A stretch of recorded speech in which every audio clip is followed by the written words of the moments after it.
హల్లెలూయా హల్లెలూయా పరమ తండ్రి మీకు స్తోత్రం.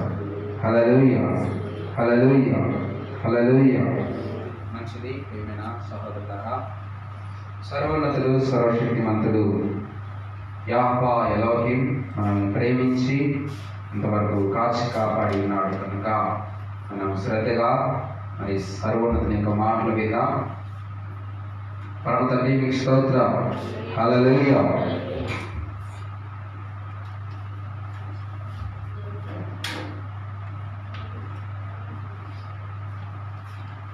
హల్లెలూయా. అందరం కూడా పరిశుద్ధ గ్రంథంలో నుంచి కొన్ని మాటలు ధ్యానం చేసుకుందాం. ముందుగా మనందరం లేచి నిలబడదాం. కొన్ని మాటలు మనం చదువుకొని సర్వోన్నతిని మహిమపరచుదాం. పరమ తండ్రి మీకు స్తోత్రం. హల్లెలూయా. పరిశుద్ధ గ్రంథంలో నుంచి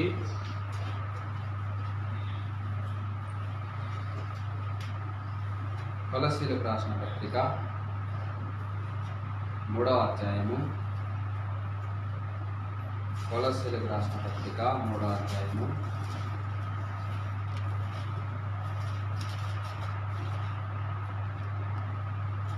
10వ వచనం నుండి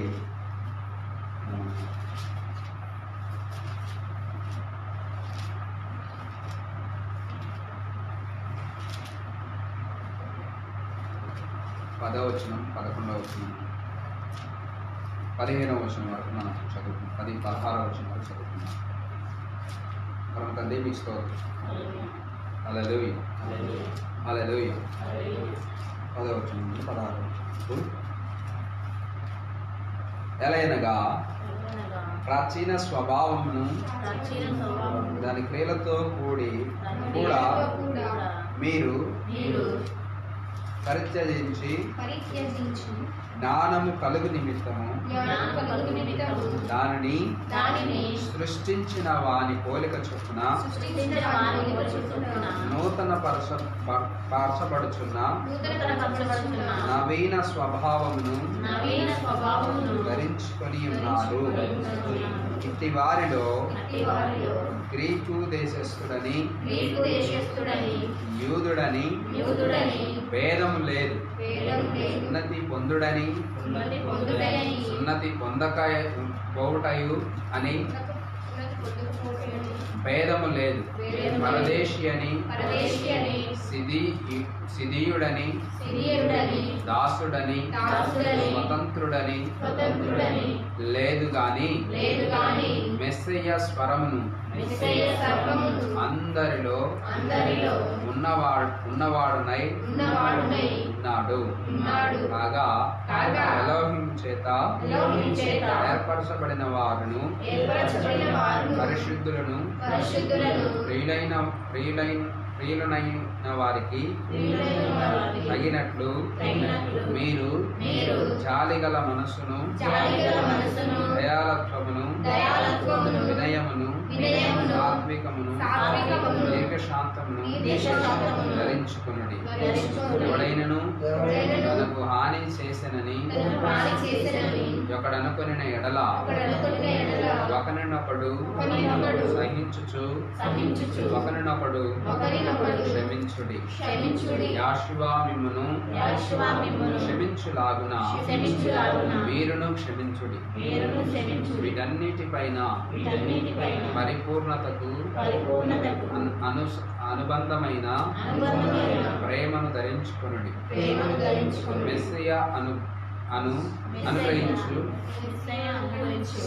సమాధానము మీ హృదయములలో నిలుచుండనీయుడి. ఇందుకొరకే మీరొక్క శరీరముగా పిలువబడితిరి మరియు కృతజ్ఞులై నుడి సంగీతములతో కీర్తనలతోనూ ఆత్మ సంబంధమైన పద్యములతోనూ ఒకరికి ఒకడు బోధించుచు బుద్ధి చెప్పుచు కృపా సహితముగా మీ హృదయములలో ఎలోహిమును గూర్చి గానము చేయుచు సమస్త విధములైన జ్ఞానముతో మెస్సియా వాక్యము మీలో సమృద్ధిగా నివసింపనీయుడి. తండ్రి మీకు స్తోత్రం. హల్లెలూయా, హల్లెలూయా. మంచిది. అందరం కూడా శ్రద్ధగా సర్వోన్నతి మాట విందాం. ఎందుకంటే ఆ మాటే మనల్ని జీవింపజేస్తుంది. ఆ మాటతోనే మనం స్వస్థపరచబడతాం. శ్రద్ధగా పరమ తండ్రి మాట విన్న వారికి సంపూర్ణ స్వస్థత అంటే ఆరోగ్యం అనేది కలుగుతుంది. పరమ తండ్రి మీకు స్తోత్రం. అనారోగ్యముగా ఉన్నటువంటి అనారోగ్యమైనటువంటి మనము, అభాగ్యులమైనటువంటి మనము, ఎనలేని వారమైనటువంటి ఎన్నిక లేని వారమైనటువంటి మనము, ఎన్నిక చేయబడాలన్నా, ఆరోగ్యవంతులుగా ఉండాలన్నా, శాపగ్రస్తులమైనటువంటి మనము మరి శాపములో నుండి విడిపించబడాలన్నా సర్వోన్నతుని యొక్క మాట ఏం చేయాలి? వినాలి. తండ్రి మీకు స్తోత్రం. హల్లెలూయా, హల్లెలూయా, హల్లెలూయా, హల్లెలూయా, హల్లెలూయా. మంచిది. మనము ఈ సమయంలో ఒక మాటను మనం జ్ఞాపకం చేసుకున్నాం. చదవబడిన లేఖన భాగంలో శ్రద్ధగా మనం ఆలకించినట్లయితే మనందరం కూడా మరి పరమ తండ్రి యొక్క ఆశీర్వాదాలు పొందుకోవడానికి మనం ఇక్కడికి వచ్చి ఉన్నామన్న సంగతి మనం అందరూ మర్చిపోకూడదు. ప్రియమైన సహోదరులారా, చదవబడిన లేఖన భాగంలో 10వ వచనం ఒకసారి చదువుదాం. 3వ అధ్యాయం 10వ వచనం.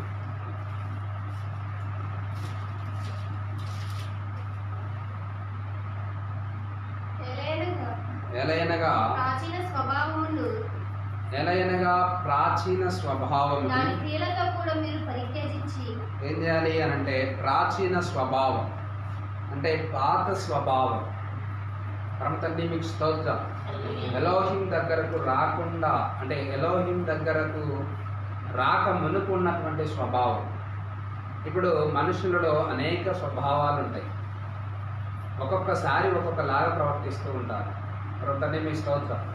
హల్లెలూయా, హల్లెలూయా. నిమిషానికి ఒకలాగా మనం మారుతూ ఉంటాం, క్షణానికి ఒకలాగా మారుతూ ఉంటాం.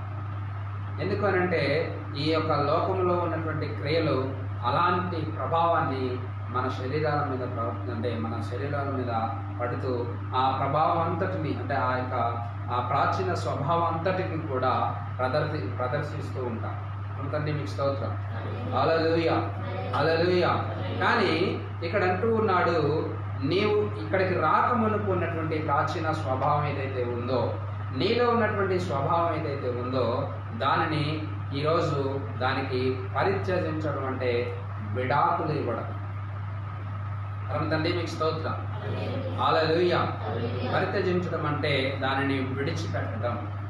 ఏం విడిచిపెట్టాలి అంటే ప్రాచీన స్వభావాన్ని అంటే పాత కాలము మనలో జీవించేటువంటి పాత స్వభావం ఏదైతే ఉన్నదో మనలో వాస్తవానికి ఈరోజు ప్రియమైనటువంటి మనం ఎలోహిం పిల్లలుగా మన ఎలోహింకు ప్రియులుగా ఉండాలంటే మనలో మద్యపానం ఉందనుకోండి, దాన్ని విడిచిపెట్టుకోవాలి. తండ్రి మీకు స్తోత్రం. హల్లెలూయా. లేదు, మనలో జారత్వము అంటే చూసేటువంటి మనకు మరి జారత్వమును కలిగించేటువంటి ఆశ లేదా ఆశ కలిగించేటువంటి ఆలోచన ఏదైతే మరి దేనినైనా చూసినప్పుడు మనం ఆశపడేటువంటి గుణము ఆ స్వభావం మనకు కలిగి ఉంటే దాన్ని ఈరోజు సమాధి చేయాలంటే ఈరోజు దానిని విడిచిపెట్టాలంటే దానికి విడాకులు ఇవ్వడం అనేది చదవాలి. ప్రభుత్వాన్ని మీకు స్తోత్రాలు. హల్లెలూయా. ఎందుకు అని అంటే వీళ్ళారా, ఇక్కడ ప్రాచీన స్వభావాన్ని అంటే పాత కాలమును నీలో ఉన్నటువంటి మెస్సియా దగ్గరకు నువ్వు రాకమునకు ఉన్నటువంటి నీ జీవితంలో ఉన్నటువంటి చీకటి అంతటిని ఈరోజు నువ్వు వెలుగుగా మార్చుకునేది. ప్రభుత్వాన్ని మీకు స్తోత్రం. వెలుగు దగ్గరికి వచ్చినప్పుడు చీకటి క్రియలు ఎంత మాత్రం కూడా పనిచేస్తాయా? పరమతండ్రి మీకు స్తోత్రం.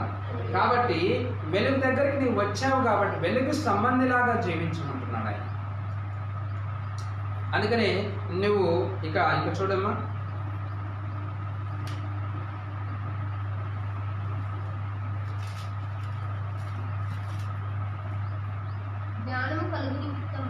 ఏం కలగాలి అనంటే ప్రాచీన స్వభావాన్ని విడిచిపెడితే గనక నీకు జ్ఞానము కలుగుతుంది.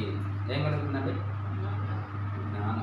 ఆ జ్ఞానం ఏం చేస్తుంది నిన్ను అనంటే ఆ జ్ఞానం నిన్ను రక్షిస్తుంది. తండ్రి మీకు స్తోత్రం. హల్లెలూయా. ఏంటి ఆ జ్ఞానం? పైనుండి వచ్చేటువంటి పరమ తండ్రి మీకు స్తోత్రం. హల్లెలూయా, హల్లెలూయా, హల్లెలూయా. అయితే ప్రియమైన సహోదరులారా, ఆ జ్ఞానం కలుగు నిమిత్తము దానిని సృష్టించిన వారి పోలిక చొప్పున ఏంటి? నూతన పరచబడుచున్న నవీన స్వభావమును ధరించుకొని ఉన్నారు. నూతన పరచబడుచున్న నవీన స్వభావం. ఇప్పుడు మనకు ఏం కావాలంటే రూపాంతరం చెందేటువంటి విధానం. ఎవరు రూపాంతరం చెందారు?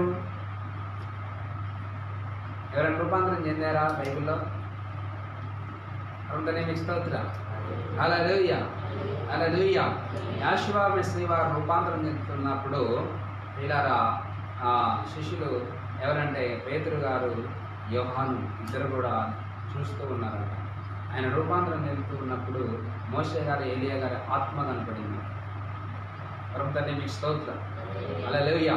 వాళ్ళు కనపడి చూసినప్పుడు ఈ పేతురు గారు అంటున్నారు, అయ్యా తండ్రి, ఇక్కడ నీకును మరి ఏలియా గారికి, మోషే గారికి 3 పర్ణశాలలు మేము ఇక్కడ కడతామని వారు, అంటే ఆయన రూపాంతరం చెందే విధంగా ఆ విధంగా మలచబడాలని, అంటే ఆయనలో మనం రూపాంతరం చెందాలని ఇక్కడ ఆయన ఉద్దేశం. ప్రభుత్వాన్ని మీకు స్తోత్రం. హల్లెలూయా. కాబట్టి మనం రూపాంతరం చెందాలంటే పాతవి గతించాలి. ఏమైపోవాలి? లోపల మనలో ఉన్నటువంటి పాత విషయాలు, పాత గుణాలు, పాత లక్షణాలు. ప్రభుత్వాన్ని మీకు స్తోత్రం. హల్లెలూయా. ఇప్పటివరకు ఈయన దగ్గరకు రాకమునుపు మనం ఏం చేసామన్నది అది ఈనాడుతో సమాధి కావాలి. ప్రభుత్వాన్ని మీకు స్తోత్రం. హల్లెలూయా. ఇంకొక విషయం మనం జ్ఞాపకం చేసుకుంటే 2వ కొరింథీ రాసిన పత్రిక 5వ, కావున ఇక మీదట మేము శరీర రీతిగా ఎవరినైనను ఎరుగము, మేము మెస్సియాను శరీర రీతిగా ఎరిగి ఉండినను ఇక మీదట ఆయనను అలా ఎరుగము. కాగా ఎవడైనను మెస్సియా నందున్న ఎడల, చూడండి, ఎవరైనను మెస్సియా నందున్న ఎడల వాడు నూతన సృష్టి. చాలు. ప్రభుత్వాన్ని మీకు స్తోత్రం. ఎవరి యందు ఉండాలి? నూతన సృష్టి కావాలంటే, అంటే ఇప్పుడు నీలో ఉన్నటువంటి పాతవన్నీ గతించిపోవాలంటే, నీలో స్మోకింగ్ అలవాటు ఉందనుకో, అది పోవాలంటే, నీలో మద్యపానం అది పోవాలంటే, నీ ఇంకా మరి నీకు హానికరమైనటువంటి అనేకము మరి నీలో అలవాట్లు ఇంకేమైనా ఉంటే అవి గతించాలంటే, నువ్వు నూతన సృష్టిగా చేయబడాలంటే, నూతనంగా నువ్వు తయారు చేయబడాలంటే నీవు ఎక్కడుండాలంట? మెస్సియా నందు ఉన్న ఎడల. ఎవరి యందు ఉండాలి? సర్వోన్నతుని యందు. ఎవరి యందండి? మనల్ని సృష్టించిన వాని యందు. ప్రభుత్వాన్ని మీకు స్తోత్రం. అందుకనే సృష్టించిన వాని పోలిక చొప్పున అన్నాడు. సృష్టించిన వాని పోలిక చొప్పున మనము నూతన సృష్టిగా చేయబడాలి, నూతన స్వభావాన్ని ధరించుకోవాలి. ప్రభుత్వాన్ని మీకు స్తోత్రం. హల్లెలూయా, హల్లెలూయా. కాగా ఎవరైనను మెస్సియా నందు ఉన్న ఎడల వారు నూతన సృష్టి, పాతవి గతించెను, ఇదిగో కొత్తవాయను. ఇప్పుడు మీలో పాతవి ఏమైనాయి? గతించిపోయినాయి. ఏమైనాయి అండి? గతించిపోయినాయా? సమస్తము ఎలోహి వలనైనది. ఇవి ఎవరి వల్ల అయినాయి అంటే మనుషుని వల్ల అయినవి కాదు. ఇది నా వల్ల అయినవి కాదు, నా మాట వల్ల అయినవి కాదు, నా ప్రార్థన వల్ల అయినవి కాదు, నా శక్తి వల్ల అయినవి కాదు. పరమతండ్రి మీకు స్తోత్రం. ఎందుకంటే అల్పులము అయోగ్యులము ఎందుకు పనికిరానటువంటి వారమ్మ. మనం చేయాలన్నది ఏది కూడా చేయలేదు, కానీ ఆయన చేయాలనుకుంటే సమస్తం ఆయనకు సాధ్యం. పరమతండ్రి మీకు స్తోత్రం. ఇది నేను సాధించాలి అనేటువంటి మరి ఆలోచనతో, ఇది నేను చేయగలను అన్నటువంటి పట్టుదలతో కానీ నువ్వు ఈ లోకంలో మూర్ఖంగా వెళ్ళినా అది నీకు అది దక్కకపోవచ్చు. కానీ పిల్లరా, సర్వోన్నతిని యందుండి, అంటే నూతన సృష్టిగా నువ్వు చేయబడి, నూతన సృష్టిగా నువ్వు చేయబడిన తర్వాత, పాతవి నీలో గతించిన తర్వాత నీకు అసాధ్యమంటూ ఎలోహింకు అసాధ్యమంటూ ఏది లేదని సెలవిస్తున్న రీతిగా నీకు కూడా ఈ లోకంలో ఆయన అలా నిన్ను తలగా నియమింపజేస్తాను. ప్రభుత్వాన్ని మీకు స్తోత్రం. హల్లెలూయా. అందుకు నువ్వు చేయవలసినది ఏంటంటే పాత వాటికి నువ్వు విడాకులు ఇవ్వాల్సినటువంటి రోజు. ప్రభుత్వాన్ని మీకు స్తోత్రం. పాత లక్షణాలను నువ్వు పరిత్యజించుకోవాలి. పరిత్యజించుకోవడం అంటే త్యాగం చేయాలి. ఎవరి కోసం త్యాగం చేయాలి? సృష్టికర్తకు, నిన్ను సృష్టించిన వాని కోసము ఈరోజు నువ్వు త్యాగం చేయాలి. ప్రభుత్వాన్ని మీకు స్తోత్రం. హల్లెలూయా. ఏమి త్యాగం చేయాలంటే ఏదైనా త్యాగం చేయాలి. ఈరోజు సమయాన్ని త్యాగం చేసేటువంటి వారుగా ముందుగా మిక్కిలి మరి విలువైనటువంటి సమయము, ఆయనలో గడిపేటువంటి సమయము ఈరోజు త్యాగం చేసేవారు లేకపోతున్నారు, కరువైపోతున్నారు. ప్రభుత్వాన్ని మీకు స్తోత్రం. హల్లెలూయా. గంటల గంటల సమయాన్ని ఉచితంగా గడుపుతున్నారు. ఏమంటే సీరియల్ దగ్గర గడుపుతున్నారు, గడపట్లేదమ్మా? ఇంకా మరి అనేకమైనటువంటి కార్యాల దగ్గర గడుపుతూ ఉన్నారు, లేదా జాతరల దగ్గర గడుపుతూ ఉన్నారు, ఇంకా సర్కాసుల దగ్గర గడుపుతూ ఉన్నారు ఈ సమయాన్ని. కానీ సర్వోన్నతుని కోసం ఈ యొక్క సమయాన్ని త్యాగం చేసేవారు కూడా చాలా తక్కువ మంది, చాలా తక్కువ మంది. పరమ తండ్రి మీకు స్తోత్రం. హల్లెలూయా.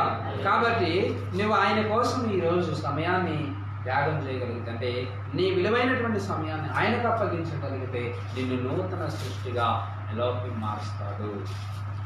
నిన్ను నూతన సృష్టిగా ఆయన చేస్తాడు. ఎందుకంటే సమస్తము ఎలోహిం వలన అయినవి. ఇది మన వలన అయ్యేది కాదు, ఇది మనిషి వలన అయ్యేది కాదు. తండ్రి మీకు స్తోత్రం. ఇది ఒక అన్న వలన, ఒక తమ్ముడు వలన, ఒక చెల్లి వలన, ఒక అక్క వలన, ఒక అన్న వలన, ఒక తండ్రి వలన అయ్యేది ఈ లోక సంబంధమైనది కానీ ఎవరిది అని అంటే నూతన సృష్టిగా చేయడం అనేది కేవలం ఆ సృష్టికర్తకే సాధ్యం. మన తండ్రి మీకు స్తోత్రం. హల్లెలూయా.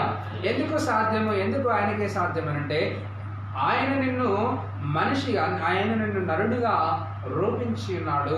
ఆయన నిన్ను నరుడిగా మట్టిలో నుండి తీశాడు కనుక, ఒక ఆకారమును నీకు దయచేశాడు కనుక, ఒక రూపాన్ని నీకు అనుగ్రహించాడు కాబట్టి, ఆయన కలిగినటువంటి రూపం ఏదైతే, ఆయన ఎలా అయితే ఉన్నాడో నిన్ను అలా చేశాడు కాబట్టి ఆయనకు సమస్తం సాధ్యం. ప్రభుత్వం మీకు స్తోత్రం. హల్లెలూయా. హల్లెలూయా. చదువుదాం. ఆయన మనల్ని మెస్సియా ద్వారా తనతో సమాధానపరుచుకొని ఆ సమాధానపరచు పరిచర్యను మాకు అనుగ్రహించాను. అదేమనగా ఎలోహిం వారి అపరాధములను వారి మీద మోపక మెస్సియానందు లోకమును తనతో సమాధానపరుచుకొనుచు ఆ సమాధాన వాక్యమును మాకు అప్పగించాను. పరమ తండ్రి మీకు స్తోత్రం. హల్లెలూయా. హల్లెలూయా.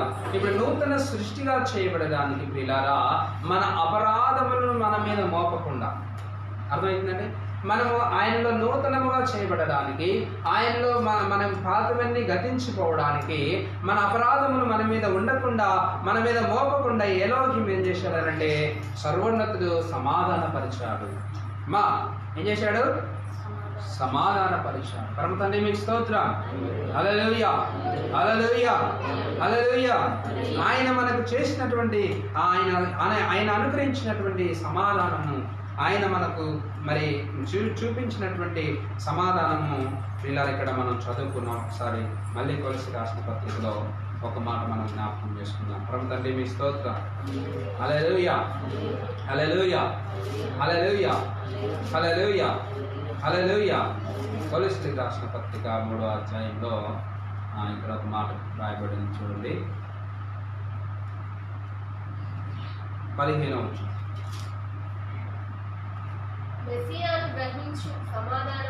మెస్సియా అనుగ్రహించు సమాధానము మీ హృదయములలో ఏలుచుండనీయుడి. ఏం చేయాలి ఇప్పుడు అని అంటే, ఇప్పుడు పాతవి గతించిపోయినప్పుడు, ఏమంటే నువ్వు నూతన సృష్టిగా చేయబడినప్పుడు, నువ్వు నూతన సృష్టిగా ఉన్నావు కాబట్టి, బాబాయ్ నువ్వు నూతన సృష్టిగా చేయబడినావు కనుక ప్రియమైన సహోదరుడా, ఇప్పుడు నీలో ఉన్నటువంటి, అంటే ఆయన నీకు అనుగ్రహించినటువంటి, ఎక్కడి నుంచి ఈ సమాధానాన్ని తీసుకొచ్చాడంటే ప్రియులరా, పరము నుండి నీకు ఈ సమాధానాన్ని ఆయన అనుగ్రహించాడు. శాంతి లేని నీ జీవితంలో, అర్థమవుతుందండి? ప్రముఖంగా మీకు స్తోత్రం. హల్లెలూయా. హల్లెలూయా. హల్లెలూయా. హల్లెలూయా. హల్లెలూయా. అలసట లేని నీ యొక్క ప్రయాసం అంటే, శాంతి లేనటువంటి నీ జీవితంలో, సమాధానం లేనటువంటి నీ యొక్క మరి కుటుంబంలో సర్వోన్నతుడు నీకు సమాధానాన్ని అనుగ్రహించాడు. అటువంటి సమాధానాన్ని ఏం చేయాలంటే, ఆయన అనుగ్రహించే సమాధానం ఏం చేయాలంటే నీ హృదయంలో వేయాలనియాలి. అంటే నీ హృదయంలో నిలుపుకోవాలి ఆయన ఇచ్చేటువంటి సమాధానం. అప్పుడే నువ్వు నూతన సృష్టిగా చేయబడతావు. అంతటి మీకు స్తోత్రం. హల్లెలూయా. పాతవి ఏంటి, అసలు మనలో గతించిపోయేది ఏంటి, అది మనం విడవలసింది ఏంటి, మనం విడిచిపెట్టాల్సింది ఏంటి అన్నది ఒకసారి మనం చూసుకుంటే ద్వారా పేతురు రాసినటువంటి మొదటి పేతురు రాసిన పత్రిక 4వ అధ్యాయం 3వ వచనం చదువుతాం.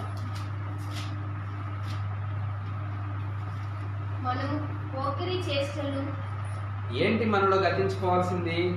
మొదటిగా మనలో ఉన్నటువంటి పోకిరి చేష్టలు ఏంటంటే బాబులు, మీ ఇద్దరిలో ఏమున్నాయి? మరి వాటిని ఇక్కడ దేవుడు అని చెప్తున్నాడు ఈరోజు. పరమ తండ్రి మీకు స్తోత్రం. హల్లెలూయా. ఏం చెప్తుంది తండ్రి? పరమ తండ్రి ఏం చెప్తుందంట? చదువు గట్టి చదువునా.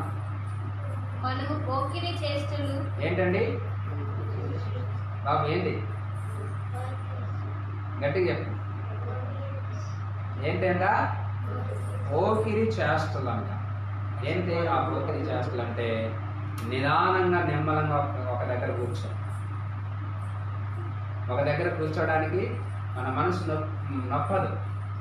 ఒక దగ్గర కూర్చోడానికి కానీ, ఒకలాగా ఒక మంచితనంగా ఉండడానికి కానీ ఈ పోకిరి చేష్టలు అనేటువంటి మనలో ఉన్నప్పుడు ఏమైందంటే మనం పోకిరిలాగా ప్రవర్తిస్తూ ఉంటాం.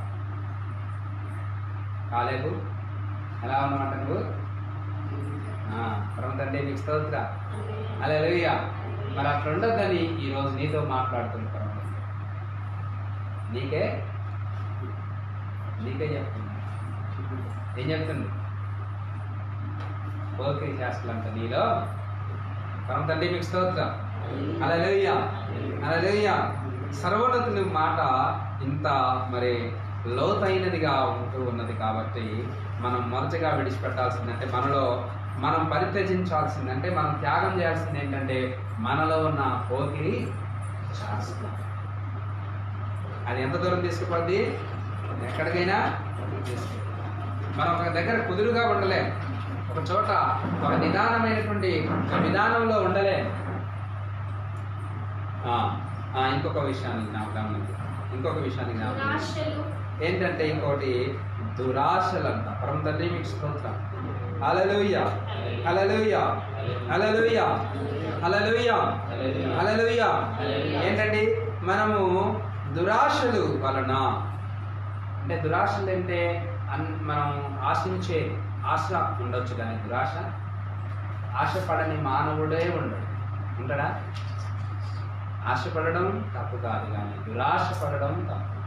దురాశ ఏం చేస్తుంది? మరణానికి దారితీస్తుంది. పరమతండ్రి మీకు స్తోత్రం. సింపుల్గా మనం చెప్పుకోవాలంటే దురాశ అనేది మరణానికి దారితీస్తుంది. దురాశ ఈడవబడి పాపము పరిపక్వమై మరణము అని లేఖనం మనకు సెలవిస్తుంది. కాబట్టి ఇక్కడ పోకిరి చేష్టలను, దురాశలను, ఇంకేంటి ఏంటంటే మద్యపానం. ఇంకోటి ఏంటంటే మద్యపానంలో ప్రియులారా, మద్యపానము సేవించేటువంటి వారు ఒక మాట మీద ఉండలేరు. తండ్రి మీకు స్తోత్రం. హల్లెలూయా. హల్లెలూయా. మద్యపాన ఆసక్తులై ఉండకుండా, కానీ అనేక మంది ఈనాడు మద్యపానానికి ఆసక్తులై ఉన్నారు. దేనికి ఆసక్తులై ఉండాలి? వాస్తవానికి నూతన సృష్టిగా చేయబడినటువంటి నీవు దేనికి ఆసక్తులై ఉండాలంటే ప్రార్థన యందు ఆసక్తి కలిగి ఉండాలి, ప్రార్థన యందు పట్టుదల కలిగి ఉండాలి, ఓపిక యందు ఆసక్తి కలిగి ఉండాలి, వాక్యమునందు ఆసక్తి కలిగి ఉండాల్సింది. నీవు మళ్ళీ ఎడిపోతున్నావు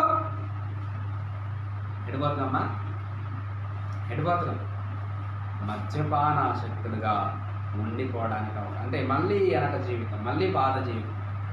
పరమ తండ్రి మీకు స్తోత్రం. హల్లెలూయా. పరమ తండ్రి మీకు స్తోత్రం. హల్లెలూయా. ప్రియమైన సహోదరులారా, ఇక్కడ చక్కగా మన సర్వోన్నతులు సెలవిస్తున్న విషయాన్ని మనం జ్ఞాపకం చేసుకుంటే, మద్యపానం అనేటువంటిది మన జీవితాలను, మన కుటుంబాలను, మన పిల్లలను ఆగం చేస్తుంది. మన పిల్లల యొక్క భవిష్యత్తుకు చాలా దెబ్బతీస్తుంది ఈ మద్యపానం. పరమ తండ్రి మీకు స్తోత్రం. ఎందుకనంటే మద్యపాన ఆసక్తులై ఉన్నారనుకోండి, పిల్లలు చదువుకునేటువంటి సమయాలలో, పిల్లలు మరి స్కూల్కి వెళ్తున్న సమయాలలో మరి వారి టీచర్స్ వాళ్ళని అడుగుతూ ఉంటారు, మీ నాన్నగారు మీ అమ్మగారు ఏం చేస్తూ ఉంటారు, వాళ్ళ అలవాట్లు ఏంటని అడుగుతున్నప్పుడు వాళ్ళు ఏం చెప్పుకోవడానికి సిగ్గుపడుతూ ఉంటారు. ఎందుకంటే మా నాన్న పొద్దున్న నుంచి సాయంత్రం చేస్తారు కానీ సాయంత్రం ఫుల్గా తాగొస్తుంది. మిక్స్తో ఎంత ఘోరంగా ఉన్నది అంటే ఆ కుమారుడు నీ గురించి చెప్పుకోవడానికి ఎలా ఉంది, ఎంతో అసహ్యకరంగా చేస్తాడు. కానీ కష్టపడతాడు కానీ కష్టం అంతా ఎక్కడికి పోద్దంట, మందు కొట్టుకే పోద్దంట. మీకు స్తోత్రం, హల్లెలూయా. ఆయన సుఖంగా ఉన్నాడు, మమ్మల్ని సుఖంగా ఉండనియడండి కొంతమంది చెప్తా ఉంటారు. చూడండి, ఎందుకంటే మద్యపానం అనేది అలా చేస్తుంది మనిషి. ఊక ఏం చేస్తుందంటే అంటే చూడండి, ఎప్పుడు కూడా మద్యం అనేది మన యొక్క శరీరంలోకి వెళ్ళినప్పుడు వీళ్ళరాయిగా వదరబోతు అనేటువంటి విషయాలు కూడా మనం తీసుకోవచ్చు. వాక్య ప్రకారం వారిని వదరబోతులు అంటారు. వారు ఆ మందు దిగిపోయేంత వరకు మాట్లాడుతూనే ఉంటారు.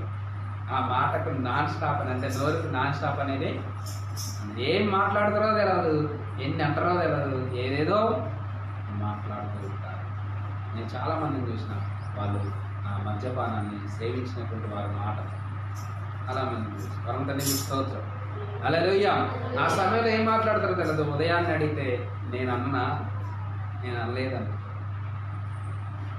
కానీ వాళ్ళు చాలా దురాలోచనల చేత మరి దుర్వ్యాపారాలు అంటే చెడ్డ విషయాలను దుర్విషయాలను మాట్లాడుతూ ఉంటారు.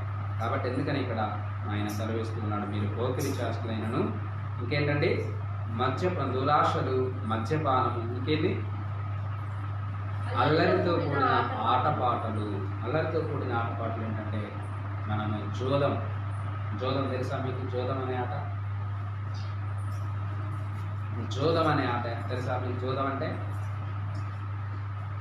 తెలుసా? తర్వాత మీకు స్తోత్రం, హల్లెలూయా. 2 పాచికలు ఉంటాయి. 2 పాచికలు వాటిని వేలం అంటే వాటితో ఆట ఆడుతూ ఉంటారు. జోదం ఆట అంటే అది. అయితే ఆ జోదం ఆటలో ఒక చూడండి, భగవద్గీతలో కొన్ని విషయాలు ఈ జోదం ఆట గురించి కూడా రాయబడినవి. ఏంటంటే పాండవులందరూ కలిసి వాళ్ళ భార్యను తాకట్టు పెట్టారండి జోదం ఆట. తండ్రి మీకు స్తోత్రం, హల్లెలూయా. ఓడిపోయారు వాళ్ళు. జోదం ఆడి వాళ్ళ భార్యను తాకడంటే అంత వ్యసనపరమైనటువంటి ఆట అన్నమాట. ఆ జోదం ఆటలో ఏదైనా తాకట్టు పెడతారు, ఏదైనా వాళ్ళకున్నది సమస్త ఆస్తులు కోల్పోయేటువంటి అవకాశం ఉంటుంది. కాబట్టి అల్లరితో కూడిన ఆటపాటలు అంటే జోదము, పేకాట, వాటిని మర్చిపోలేదు. వాటిని మన చేతికి అంటనే కూడా చూసుకోవాలి. ఇవి మనలో పాతవి. అందుకంటే మీకు స్తోత్రం, హల్లెలూయా, హల్లెలూయా. ఏంటంటే అల్లరితో కూడిన ఆటపాటలు ఏంటి? జోదము, పేక. ఈ పేక ఆట విషయానికి కానండి, జోదాల విషయానికి కానండి, మనం దరిదాపులుగా దాని దగ్గర చేరకుంటుంటే మన కుటుంబం బాగుపడింది. ఫస్ట్ మనం సంతోషంగా ఉంటాం, మన యొక్క కష్టార్జితం మనమే అనుభవిస్తాం. అదే జోదం ఆటలోకి వెళ్ళినాం అనుకో, నీ కష్టార్జితం ఎవడో అనుభవిస్తాడు. అందుకని నీ కష్టార్జితం అన్నిల పాలు కాకుండా చూసుకోవాలి. అన్నిల పాలు కాకుండా చూసుకోవాలంటే నువ్వు నూతన సృష్టిగా చేయబడాలి. అంతనే మీకు స్తోత్రం, హల్లెలూయా.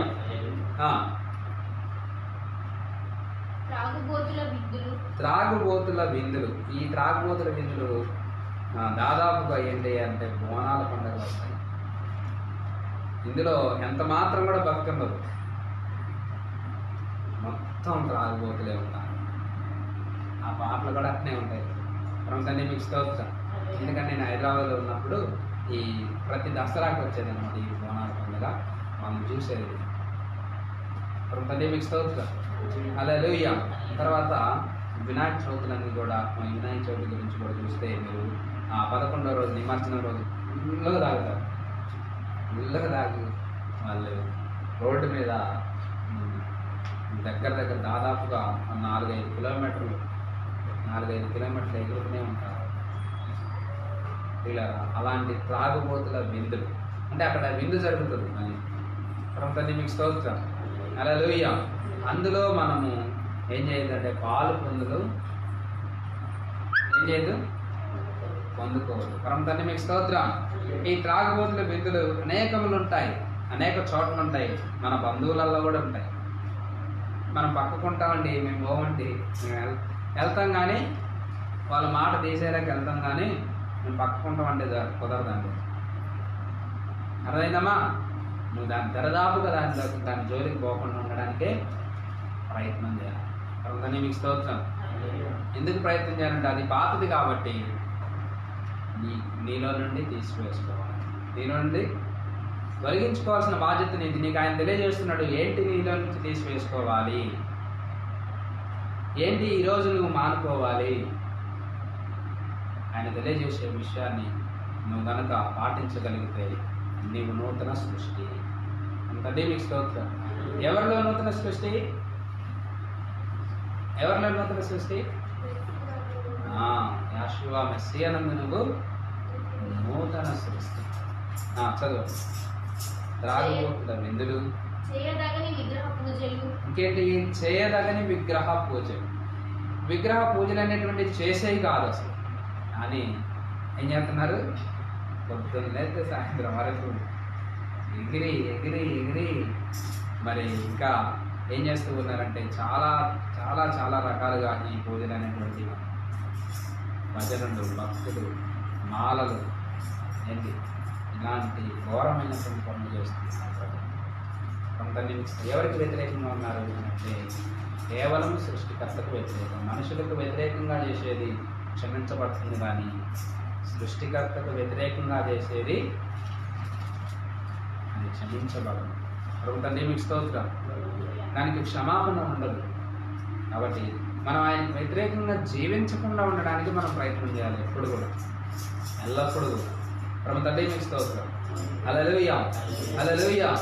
చేయదగని విగ్రహ పూజలు అంటే చేసేటువంటి పూజ మనం చేయాలి, కానీ చేయదగని విగ్రహ పూజల జోలికి మనం ఎంత మాత్రం కూడా వెళ్ళకూడదు. ఒకవేళ వెళ్ళి మళ్ళీ మనలో పాతవి చిగురిస్తుందంటే అంటే కొత్త తనము మనలో లేనట్టు, కొత్తది మనలో ప్రవేశించినట్టు. తండ్రి మీకు స్తోత్రం.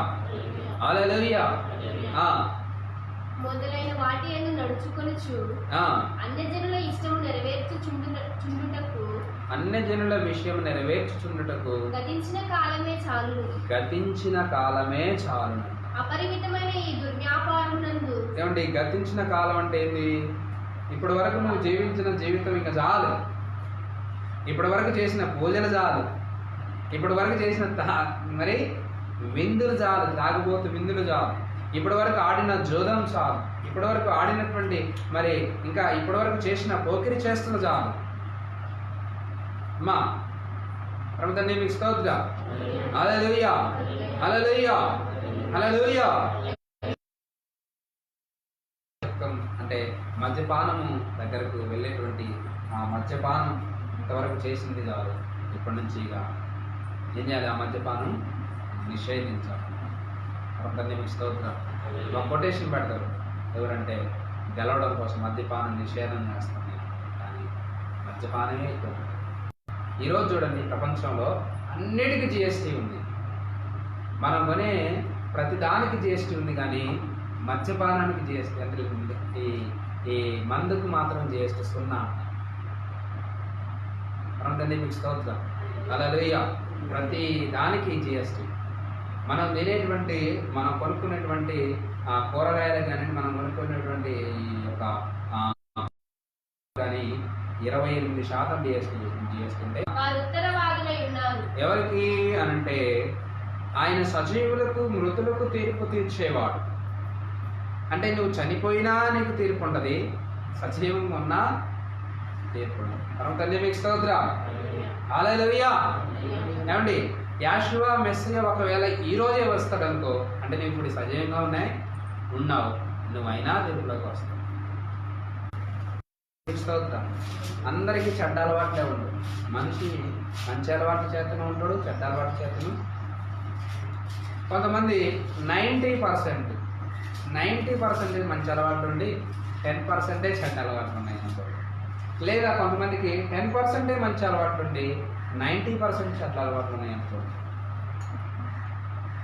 ఈ 90% ఉన్నటువంటి మంచి అలవాటుని 10% ఉన్న చెడ్డ అలవాటు పూర్ణత సాధించాలంటే, పరిపూర్ణత సాధించాలంటే నూతన సృష్టిగా మనము చేయాలి. పరమ తండ్రి మీకు స్తోత్రం. హల్లెలూయా, హల్లెలూయా, హల్లెలూయా, హల్లెలూయా, హల్లెలూయా. అదేవిధంగా రోమా రాసిన పత్రికలో మరి అపోస్తలుడైన సౌలు గారు ఒక చిన్న మాటను మనకు తెలియజేస్తున్నారు. చూడండి, 7వ అధ్యాయం 5వ వచనం. రోమీయులకు రాసిన పత్రిక 7వ అధ్యాయము 5వ వచనం. ఎలయనగా మనము శరీర సంబంధులమై ఉండినప్పుడు మరణార్థమైన ఫలమును ఫలించుటకై ఏంటంటే మనము శరీర స్థితి గలవారమై సేవ చేస్తున్నాము. ఎవరికి సేవ చేస్తున్నాం ఇప్పుడు అంటే ఆత్మ విషయాన్ని, ఆత్మానుసారంగా ఆత్మ బలులు మనం అనిపిస్తున్నాం అన్న విషయం మనం ఎంత మాత్రం కూడా ఏం చేయదండి. పరమ తండ్రి మీకు స్తోత్రం. అలా ఉండడానికి మనం ప్రయత్నం చేయాలి. అలా ఉండి సర్వోన్నతికి మనము ఎలా నమ్మకంగా జీవించాలంటే ఒక మాట మనం జ్ఞాపకం చేసుకుని ప్రార్థన చేద్దాం. నిమిత్తం బాధపడుతున్నామా? ఎవరి నిమిత్తము? నీ బాధ అంతా ఎవరి నిమిత్తము? సృష్టికర్త నిమిత్తం నేను బాధపడుతున్నా అని నీలో నీకు అనిపిస్తే శ్రీలారా నువ్వేం చేయాలి అన్నది ఇక్కడ తెలియజేస్తుంది. నేను నా కుటుంబం కోసం బాధపడుతున్నా అంటే నీకు ఒకటి ఉంటుంది, లేదా నా పిల్లల కోసం బాధపడుతుందండి, లేదంటే ఇదిగో నాకు ఉన్నటువంటి దానికోసం మన్నైనది వెనకటికి మళ్ళీ మన్నైతుంది. కానీ ఆత్మ మాత్రము ఎవరి దగ్గర చేరుతుంది? ఎవరి దగ్గర చేరుతున్నాయా? ఎవరి దగ్గరకు? ఎలోహిమి. పరమ తండ్రి మీకు స్తోత్రం. హల్లెలూయా, హల్లెలూయా, హల్లెలూయా. ఆత్మ ఎలోహిం దయచేసి ఉన్నాడు కాబట్టి ఆయన దగ్గరికి వెళ్తుంది. ఆ ఆత్మను నువ్వు సత్ప్రవర్తన కలిగి అంటే నూతన తండ్రి మీకు స్తోత్రం. హల్లెలూయా. దేనికి మనము మరి బానిస కాకుండా, ఈ లోకానుసారానికి మనం బానిస కాకుండా